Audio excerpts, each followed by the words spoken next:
Cowboy Jim here today. I think it's Thursday.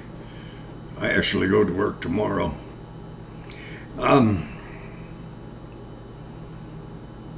Buns, not an appropriate measuring stick for picking a wife. Well, I decided to give that idea up of finding a wife for Lent. I'm not sure when Lent. I don't know anything about Lent, but nonetheless, on my shirt, perhaps. But that's about it. I had the privilege and the honor, of course, of getting up in the morning. Dear Lord God in heaven, that's kind of a thrill at 72.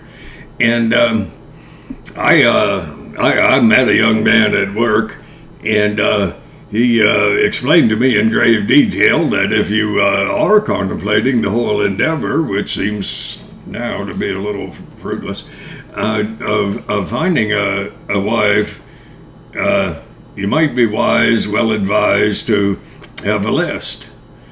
And I sat down and I made a list. And the list was quite all-encompassing. It was only a fifth of the length of his list. Oh, you have no idea. I had no idea. Well, I still don't know. I listened to his list. It took some time to get through it. And it took really some time to digest it. And then to realize, well, we don't have a bloody right in the world to, well, I guess we can. We can make a list. But if you make a list and you don't happen to qualify for anything more than 6 out of 27 things on the list, well, you're in trouble. Well, I was in trouble until I took my list and I filed it in the garbage can, where, incidentally, the sun does not shine. Because that's what I think of a list. One of the things on the list, it sure wasn't from me, children, but that young man who's teaching me how to run a haul truck, he said, where has she been? What has she done? Who has she done it with? And I thought, it's none of your business. It's none of mine. I won't ever ask. Well, I've kind of gotten over the idea of getting married the 4th time. The best I can hope for is to be a friend. So I'm trying out now. I'm auditioning for being a friend. I keep touching this here. This is getting longer. I'm kind of glad that there's some age-related stuff there. Not good. And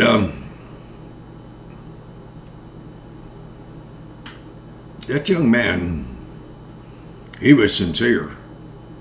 Sincerity does not by necessity mean correctness or positional rightness, but he sure was sincere. I have no right to ask a woman where she's been. I have no right to ask a woman who she was with. I have no right whatsoever when it comes to discussing another person's life. It's not my place. It's not my job. It is not my right. So I kind of took the idea of the list and I thought, I'm just throwing this out where the sun doesn't shine. It could be Edmonton. No offense, Edmontonians. Well, I'm from southwest Calgary. Well, for about another month, and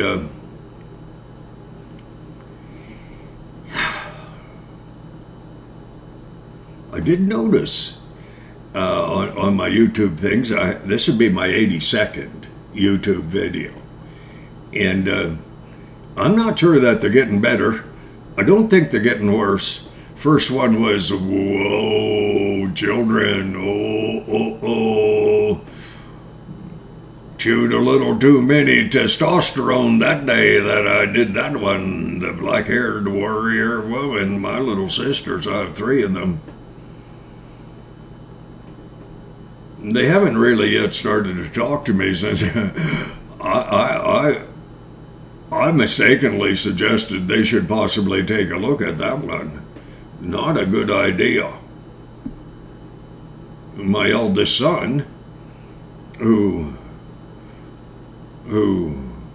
on his 18th birthday, he knew a little bar that he really wanted his dad to go with him to watch some people who are women holding onto a bar or a post.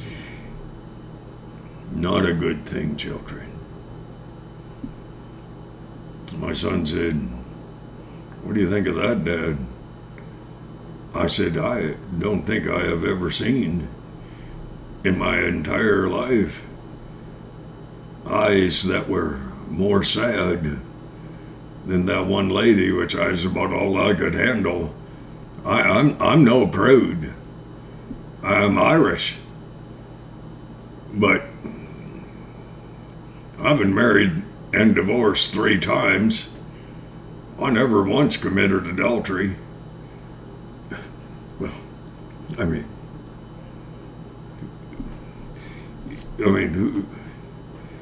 I happen to look in the mirror time to time, not often, dear Lord, not often, but I know what I see. But I've never seen such sad eyes as the lady that was doing things on that post type pole or whatever it's called. I couldn't imagine a person could do that in the first place. And showing stuff that I knew what it was, but I hadn't seen I only had ever been with 3 women in my entire life. Let's get back to the post. Or not to the hard to get that out of your mind, let me tell you. I've had the privilege and the honor over the years of learning how to care for people. Well, I don't know what they need. I'm not narcissistic. I'm pretty sure. Well, I'm real sure. But I can't look at a person and judge them, ascertaining in my great wisdom what they need, when I don't even know what I need. But I'm learning. I take a certain degree of pleasure in correct enunciation and a grammar. And the reason I do is I am forever apologizing in my heart to the teachers that tried to teach me in school. I really felt sad for them because I couldn't learn like a normal person. I just not going to happen, children.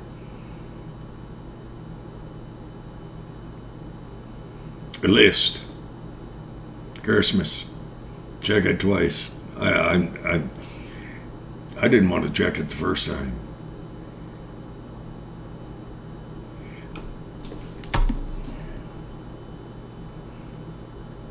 I'm pretty convinced that the idea of a list is good, but I don't think you should make it yourself, because I have a pretty firm understanding that left-handed people are smarter than right-handed people. IQs are somewhat, shall we say, more elevated in the left-hand department than in the right hand. No offense. But I just happen to think it's true. And I made that list. And I kind of chuckled a tiny bit but the problem is, if you believe, I knew a guy one time, I didn't really like him that much. He said, Jim, make sure you don't believe your own PR. And I thought, I don't even have PR.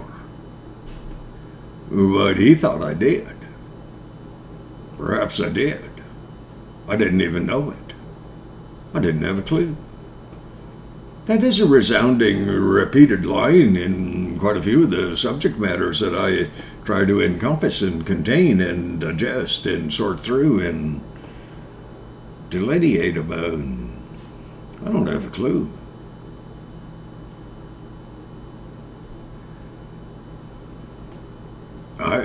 The only woman I ever understood had nothing to do with my 3 wives, ex-wives.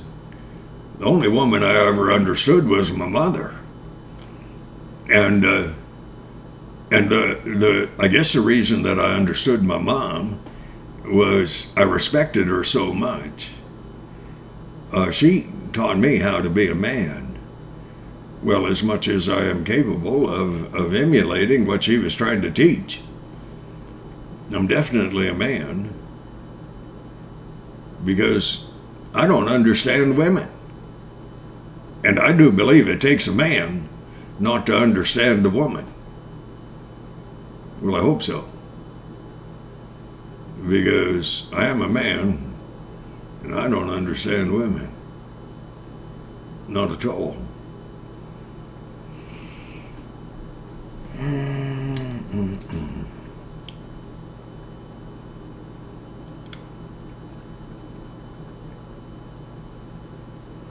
I will not be narcissistic enough to make a list to ascertain if someone else is living up to that list when I know in my heart that I couldn't live up to that list myself. For I guess I've been single since 2016. And of a truth, I was probably pretty close to being single for several years before then. And I am not blind, thank God. And so I notice buttons and other accoutrements that are quite noteworthy. Let me tell you. And I, contrary to my appearance, I well could have bedded the odd desperate woman, but I never have, outside of those 3 ladies that I married, who were quite glad to divorce me. Actually, that's an interesting thought. I didn't divorce any one of them. Not one of them. And it was kind of nice. I didn't have to pay for the divorce. Well, I've been paying ever since. But they all divorced me. Not at the same time. No, that wouldn't have worked.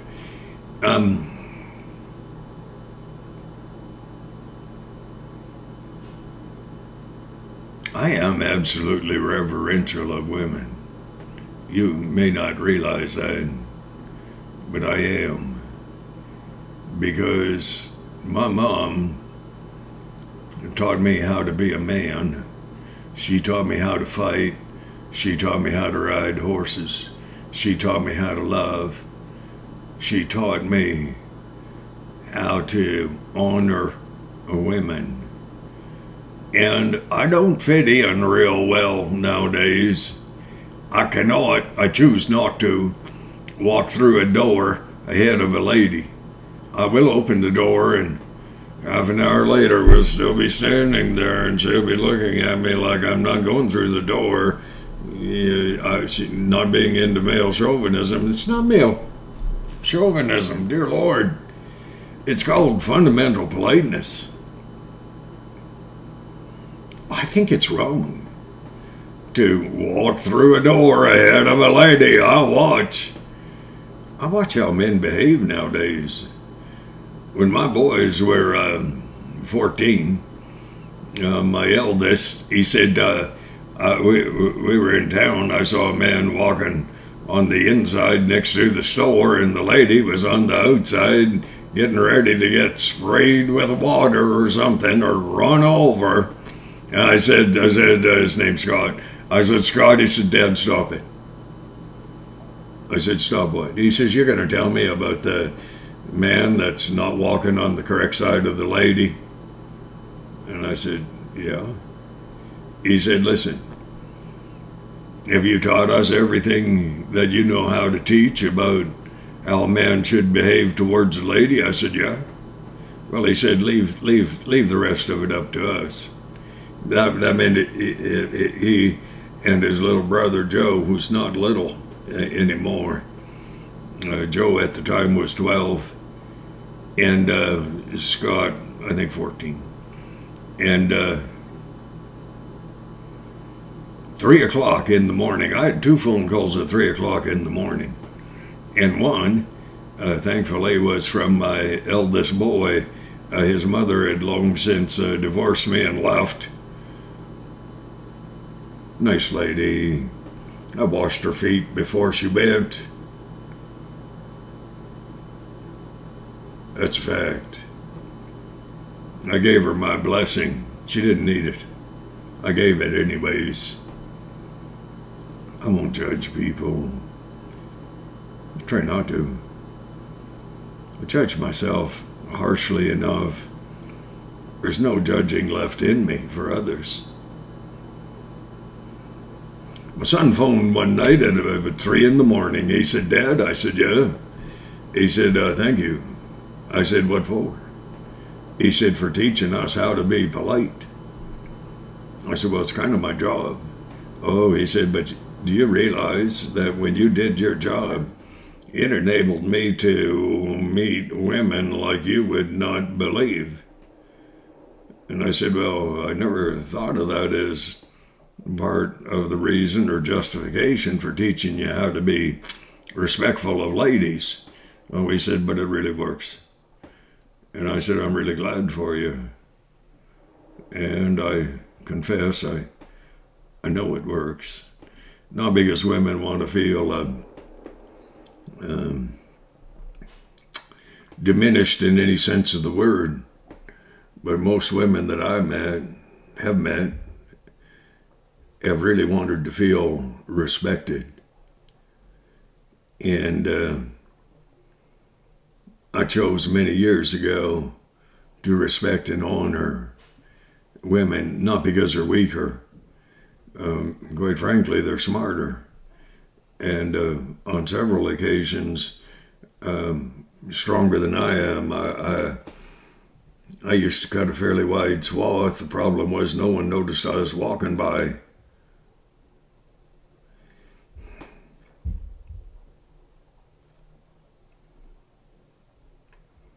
Don't judge each other.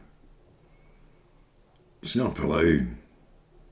It's not necessary. And you're not qualified. I'm not qualified. I won't judge anyone over anything. I'm not saying I don't open the door, and I haven't opened the door, because I have opened the door on many, many occasions when I was confronted with male stupidity. Ignorance, arrogance, disrespect. Very few. No one has ever gone out the door when I held it open for them. I think there's a reason for that. Well, actually, there is. Children, buns, not an appropriate measuring device for the establishing of whether or not a woman is worthy of being considered for a marital partner. Who the hell are you, man, male person who, yeah, it can be even female, who looks at another and establishes whether they are worthy for your time, your consideration, your acceptance.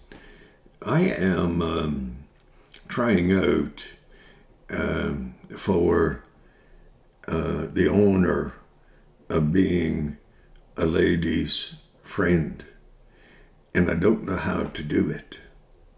I don't know those parameters of friendship. I'm sorry, I don't.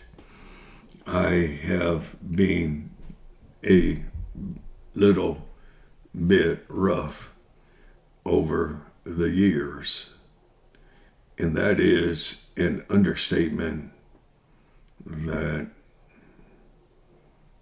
I guess is self-evident.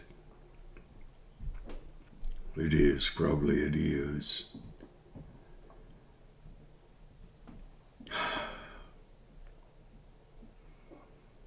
I'm sorry.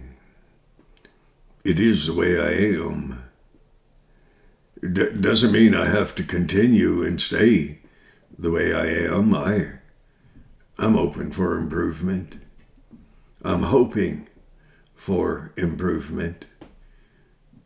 I'm trying to learn through the process of time not to do the idiocy thing.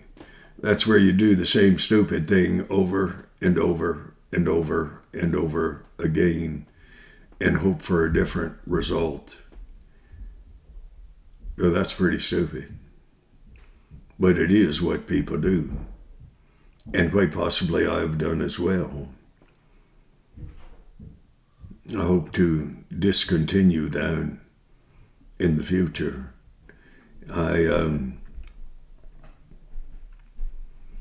I have had the privilege and the honor of having a mom. I'm no mama's boy, children. Know that. But I would gladly have died for my mom. When I grew up, a measure of a man was his ability to work. Second, his ability to respect and to honor women. When I was a kid, I do not know of a single man. When I was 10, 12, 14, I was accepted into our community at age 14 as being a man because I worked as hard as any man and I was strong. Past tense.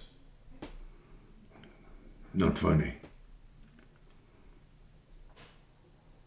But there was not a man that I knew that would not lay his life down for a lady.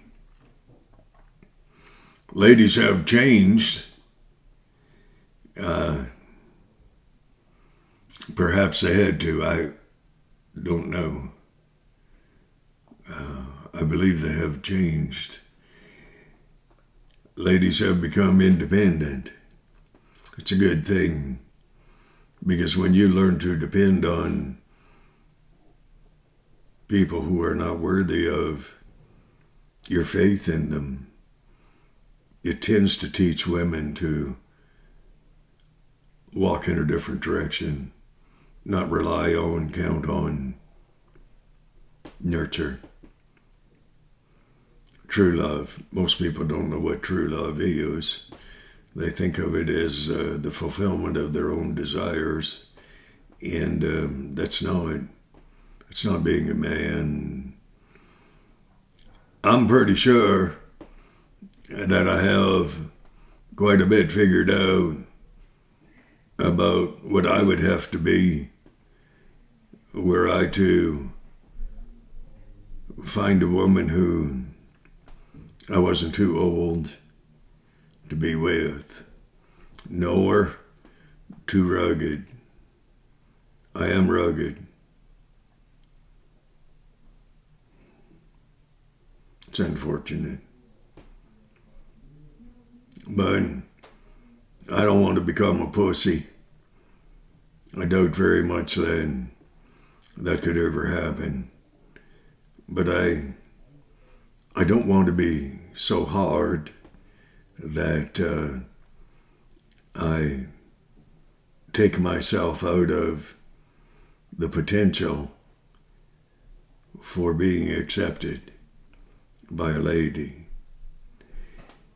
But I have learned something recently, and that is, the first thing was a shocking thing. I looked into the eyes of a lady. I actually thought she was a girl child, but she's just about is. But a lady. And I just about hung my head in shame, because I realized something that I had not ever realized before, and that was that time had snuck up on me, and that I was no longer as young as I once was. That may sound strange, but I have always been kind of athletic, and I fought in martial arts and stuff like that. And I have a very large heart, and I know how to wear it on my sleeve. I know how to look into a person's eyes and see true hurt, true pain. I chose many years ago to make a decision that was good for me, and that was to believe in God. And I don't mean God of the church, and God of the religion, and God of the denomination, and God of the Protestants, God of the Catholics, God of the whatever. But rather I learned to trust the God. I'm looking at my Bible. The God of the Bible. I've spent a lot of time over the years not intellectualizing and understanding of the Bible, but trying to, from a lack of education standpoint, trying to understand the characteristics that I see represented in Scripture that should be represented in me, and quite often are not. And I've tried to understand why that is, and it is primarily because of the frailty of man, of this man, this old Irishman. And I have been very, very repentant about my own understanding of who and what I am, and very saddened when I fail in anything that I attempt to do. And the greatest thing for me, the greatest failure, is in letting someone else down when they are hoping that in you there may be a characteristic, something good, and you fail them. I don't want to fail anyone. I don't want to fail myself. I have been somewhat, shall we say, hard on myself. But I'd rather be hard on myself than have someone else be hard on me, because I wasn't hard enough on myself in that I hadn't forced myself to learn.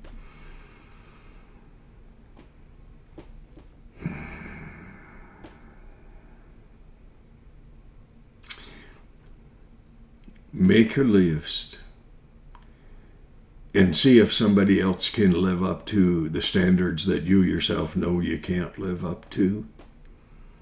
Seems wrong somehow. So, I'm trying to understand what kind of friend could I be for some lady who so impressed me as to alter and affect my life, because my life needed to be altered and needed to be affected and needed to be enhanced and needed to be not managed, but nurtured, not by a lady necessarily, but in great part, this sounds crazy. I suppose it may be crazy. Perhaps nurtured by myself, like as though when speaking to my sons, I always knew that what I said to them was actually setting a benchmark, a standard that they would either live up to successfully or not. Because most children live up to the expectations of the parents. And when those expectations are too low, the children live up to them. And when the expectations of the parents are beyond realism, the children tend to fail. And in their failure, they tend to denigrate themselves. Ergo, a lack of self-esteem, a bunch of stuff like that I don't really understand. But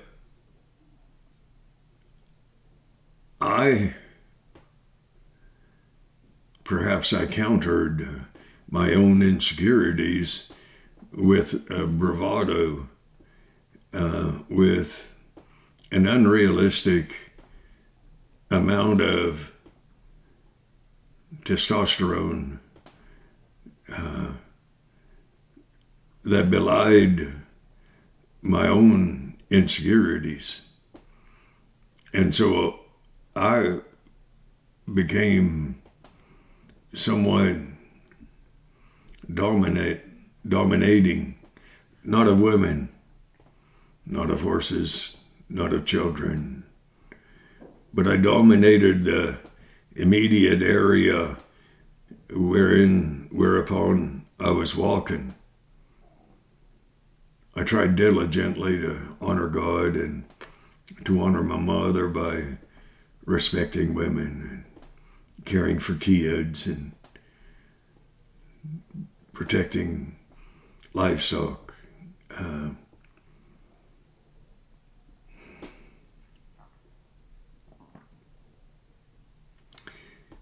It's very interesting when you live your life, and I am only 72. My hero, I have two.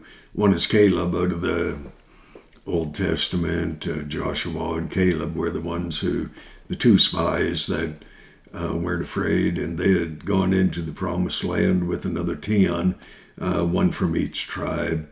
And 10 of them came back and they were inundated with fear. And Caleb and Joshua, they came back and they weren't. And they said, there are giants in the land, but we can take them. And Caleb said to Joshua one day, he said, I'm 85 and my muscles are as strong now as I was when I was a youth. He said, would you please let me? He said, I've helped fight for every tribe member's land. And he said, I'd like to go fight for my own. He said, I want the hill country where the giants are. He said, I want to go and I want to fight them. And the reason he wanted to do that was he was not afraid. He did not walk in fear. The most beautiful woman in the world that I ever occasioned to meet, who stopped me as I was walking towards a coffee pot, and I looked into her eyes, and my life changed. I don't think I was ready for that change, but I was ready for that change because I needed that change. And she did an expose not long ago on fear. And I mentioned in one other video that I didn't quite agree with her as much as I could, not as I should, because we all are entitled to our own fundamental belief system. And I don't need to denigrate another person's belief system to validate mine. Neither did she, and she didn't. But she said fear is the root of all evil. And she was so close to being correct. She was so close to being right. But actually, in this life, we have good and evil. And God is spoken of in Scripture as being, God is love. Yes, he is love. Satan, which God is an entity that God made to give man the occasion to have a choice. You see, God was very fair, and he did not want to put people in a position where they had to choose him. He wanted them to have a choice. And thus Satan, who started out pretty good, but then he decided that he himself would really like to be God, and he convinced a third of the angels in heaven to join him, and they did. And Satan uses the fallen angels that he drug along with him. They were glad to go, and they left heaven, which is not very far from here. It's really much closer than we know, and can't see it, but it doesn't mean it's not there. And those angels became ministering spirits, which actually they were. That's what God made them to be. That's the directions that he would send along if he needed to with any angel who was a ministering spirit for our good. And the angels that fell, they are ministering spirits for our detriment.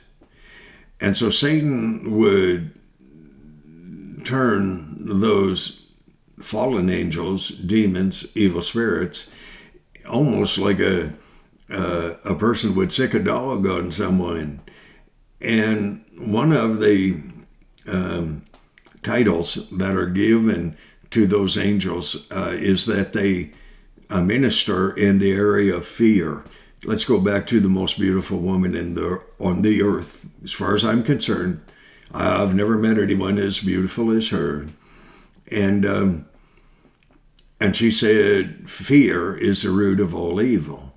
And I say, Satan, who is evil, uses fear to tear people apart. My cousin John and I were attacked by a mountain lion at the backside of our ranch. I killed it. It was only the grace of God. My son Scott and I, we were followed down a mountain cut line one time by a mountain lion that was in the bush. We weren't sure which side of the cut line that mountain lion was on, because you couldn't tell. When it screamed and it sounded like a woman screaming for help. And that mountain lion walked us all the way down the mountain. And I almost wanted my son to walk ahead and I'd walk backwards, because a mountain lion can jump in excess of 30 feet. And I thought, I'm going to get hit by a 200-300-pound kitten, and I'd like to see it coming, because I want to see where the attack is coming from. It makes it very difficult nowadays, because it's very difficult to know who even is your friend, let alone who is your enemy. And this year has been one of the greatest years of my life. I do not believe that I've ever experienced such a accumulation of horror, sadness, nor joy. I have had the privilege and the honor of auditioning as a friend for a lady who in my mind is, bar none,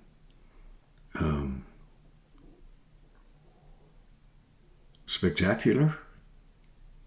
I think that's right. And I have had some friends, but I've never let people get close to me. I've never let myself get close to them. I kind of have been aloof, a little standoffish, because I never was really certain, why would anyone like me in the first place? And I am coming to the place to realize that you, as an individual, will live up to your own expectations of yourself and the expectations of those who will either accept or reject you. I don't want to be rejected. I don't want to be elevated to a position where people look at me, not too closely, but look at me in any way other than, hey, that's Cowboy Jim. Been a neighbor for a long time. I try to live the same Sunday, Monday as I can. I don't like change unless I'm in error, and then I like change. Then I want to change. I want to mature. I want to grow. I want to grow up. I want to live today as one who is attentive to the understanding, the knowledge that what I do today is going to be a memory for someone in the future. And if that's my grandsons, good. And if that's a neighbor who says, Jim is Jim. He's not that good and he's not that bad. But he is Jim, the same today as tomorrow.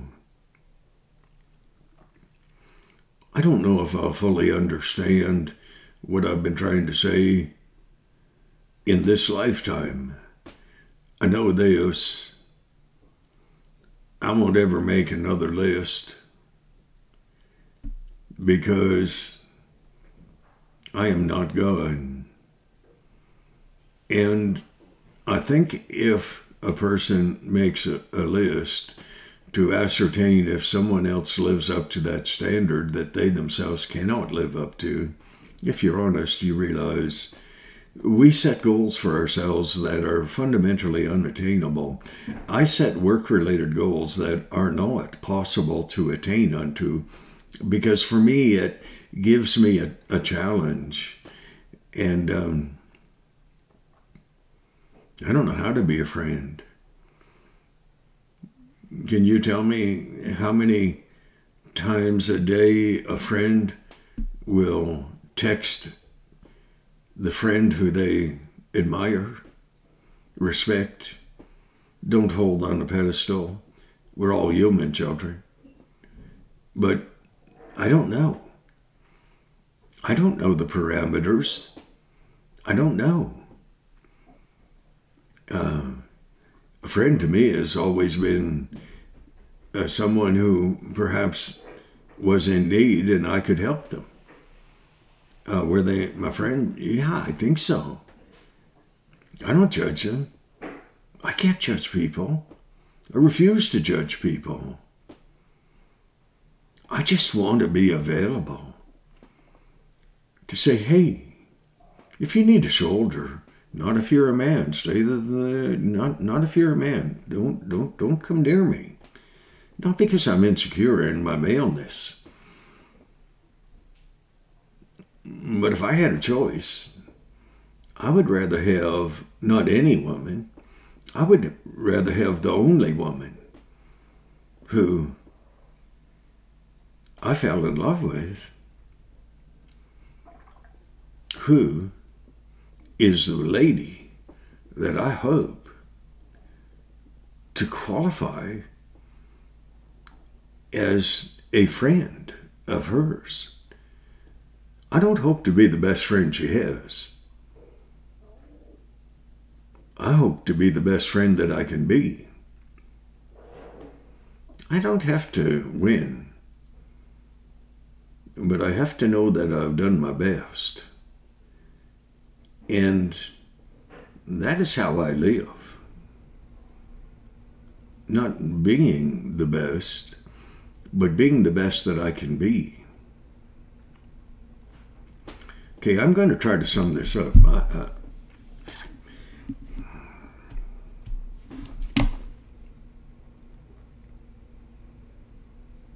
I'm not sure that I can. I'm not sure that it's my place. It's my YouTube channel, but I'm not sure it is my place. I believe it is your place. Not to necessarily assess, ascertain who and what I am, but rather who and what you are. Are you that person who cares so much for another that that other notices there's something different about you? There's something somewhat, shall we say, special about you. Are there those who just kind of like to hang out with you because you're not that terrible? Because they are comfortable with you, because you don't judge them. They kind of like you because you accept them. You will never become a friend to anyone that you do not accept as being worthy of your friendship. Does that mean you're judging? No, I don't think it does. I believe it means that you're ascertaining. You're assessing not as God, but you're looking at a person's heart. I have this innate ability that God gave me to look into a person's eyes and see quite a lot of their heart. Now, God does not ever allow me to look into a person's eyes and see anything other than what He and that person would want me to see. I have, on occasion, seen hurt in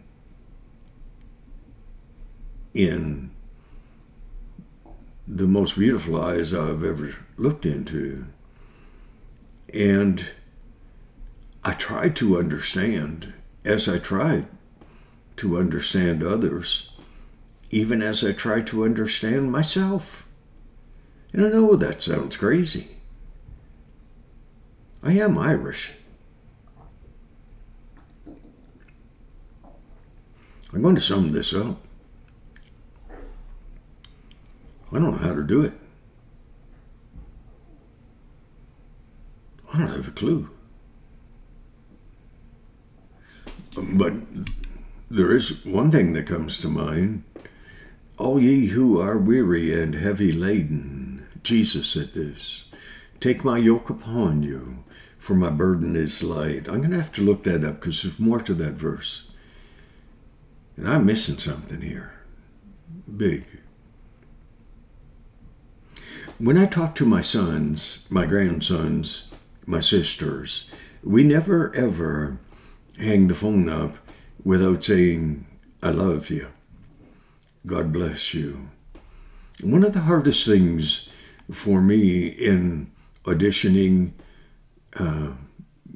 teaching myself to be available as a friend to that most beautiful lady, it's one of the hardest things I try to do, and I don't know that I can do it. And that is to break family tradition. You see, I started out loving that lady, and my hope was that one day we would marry. And then the harsh reality of who and what I am set in. And I noticed I have some brown in my hair, not much. I'm not young. Oh, I feel young. I'm not young. So I know the best that I can hope for is to be that lady's friend.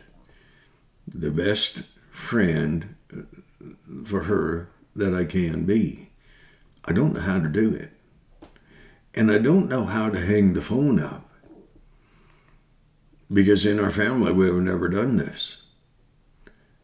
We never hang the phone up without saying I love you. There is a reason for that. That's the way our hearts are. That's the way my heart is.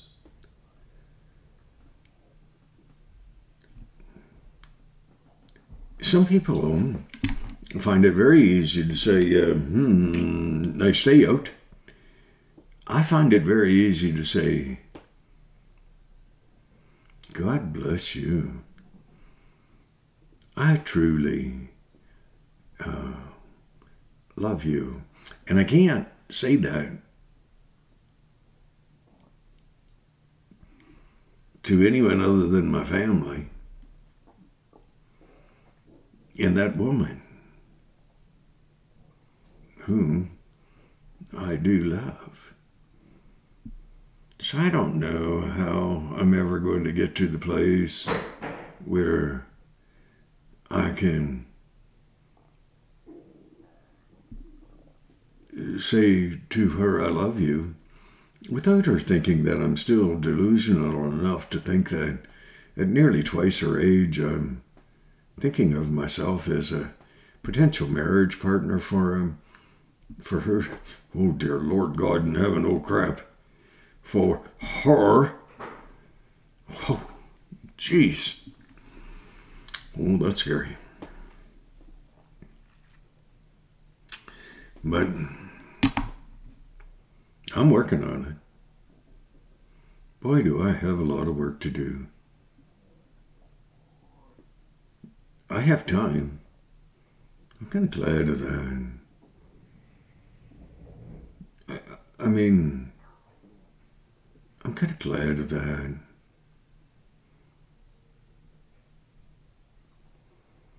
If you're not sure where you fit in this life, watch one of my other videos. It's just the 82nd. About 79 of them.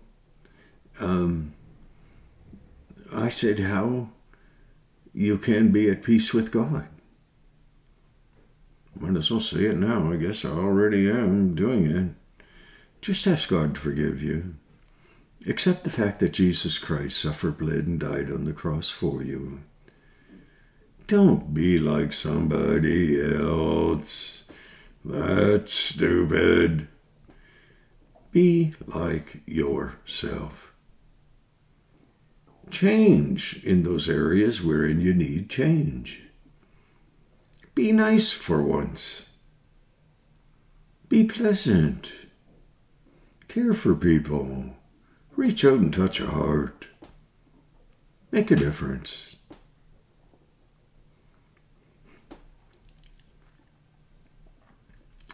I always kind of point my mind toward the Lord. People say, well, that probably isn't that hard. You don't have that much mind to point.